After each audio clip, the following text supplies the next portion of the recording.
mas nunca quando eu tô tentando um trampo porque eu sou artista ou porque eu sou professora de língua portuguesa. Inclusive, só para acrescentar aqui, tô em pânico porque eu vou entrar no mestrado e durante minha graduação inteira a minha intelectualidade foi colocada à prova porque pessoas com paralisia cerebral não são intelectuais. No máximo, elas falam sobre a experienciação da deficiência.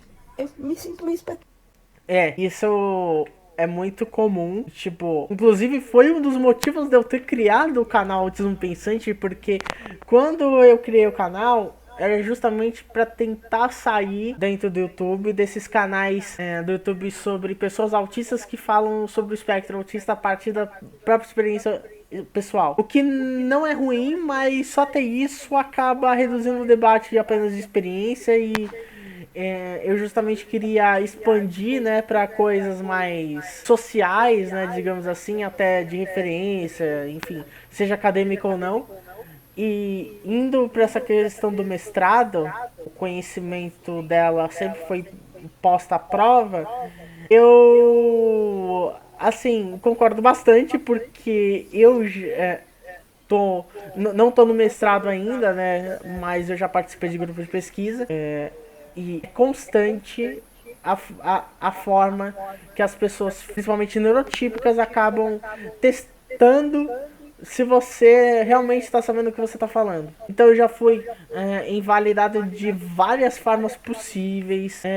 Já me xingaram, seja nas redes sociais ou mesmo, enfim, grupos de pesquisa. Meu conhecimento sempre foi colocado à prova do tipo você tem que estar provando que você não está errado. Ao mesmo tempo que outras pessoas que são da academia, nas redes sociais, ou mesmo desse grupo de pesquisa que eu estava, falavam e ninguém estava pedindo fonte, por exemplo. Mas o autista que sai do senso comum das coisas, toda hora era pedido fonte. Ah, você tá falando isso com base em coisa anedótica, algo que você ouviu falar. Aí eu sempre tinha que pegar algo que já estava documentado para apresentar. Porque senão a minha fala era totalmente invalidada e mesmo quando eu apresentasse alguma coisa, ainda tinha essa desconfiança porque ele apresentou fonte, mas não é uma fonte tão boa, né? Isso acontece muito comigo nas redes sociais quando eu falo batendo na aba, né? Na análise do comportamento aplicada, porque aí entra aquela coisa. Eu falo, a aba para autista é pseudociência e é um violador de direitos humanos. Aí sempre vem alguém falando, de duas uma, ou vem alguém falando, ah, mas se a aba é ruim, qual é a melhor abordagem da psicologia? Você tem provas de que a aba é ruim? Olha, esses 300 mil artigos falando bem de aba, sendo que, enfim, isso é basicamente lobby da indústria da aba, né? Principalmente impulsionado por pais de pessoas autistas. Enfim, então sempre tem essa tentativa de invalidação do que o autista tá falando. Obviamente eu não vou entrar nessa pira de que só porque é autista que a pessoa tá falando algo certo. Mas se você, ao mesmo tempo, tá invalidando o que um autista tá falando, tá pedindo fontes do que esse autista tá falando sobre algum assunto, e ao mesmo tempo, para outras pessoas, você não tá com essa mesma postura, então temos um problema. Sim, e normalmente sempre normalmente sempre se posicionam diferente em relação a nós, né? Eu, por exemplo, quando eu dava alguma palestra ou fazia alguma apresentação na faculdade, era sempre um momento de espetáculo.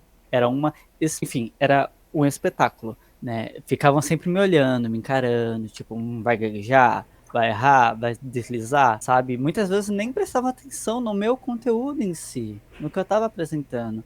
É um negócio muito louco, né? É simplesmente isso. Diminuir a pessoa, a condição dela e simplesmente, pô, eu sempre fiz meus trabalhos de faculdade, tudo, sempre tirei nota muito alta. Isso nunca foi válido para ninguém durante todo o percurso da validade e toda a minha vida acadêmica, porque eu nunca podia ser uma pessoa inteligente. Uma pessoa que gagueja, que tem dificuldade para se comunicar, é da comunicação. Como assim essa pessoa estuda e entende alguma coisa? Ela pode falar alguma coisa? Eu mesmo vejo como mulher trans também. As mulheres trans não podem se posicionar sobre transgeneridade, sobre transexualidade, sabe? Sempre vão dar mais moral, ouvir mais pessoas que não são trans, pessoas que não estão, entre aspas, né, no seu local de fala. Não gosto muito desse termo, né, mas local de fala é basicamente, né, o local de fala de verdade é quando você tem estudo, informação, também vivência, claro que é importante, né, mas a vivência é sempre negligenciada. A gente simplesmente tem que sumir mesmo, né, eu como mulher trans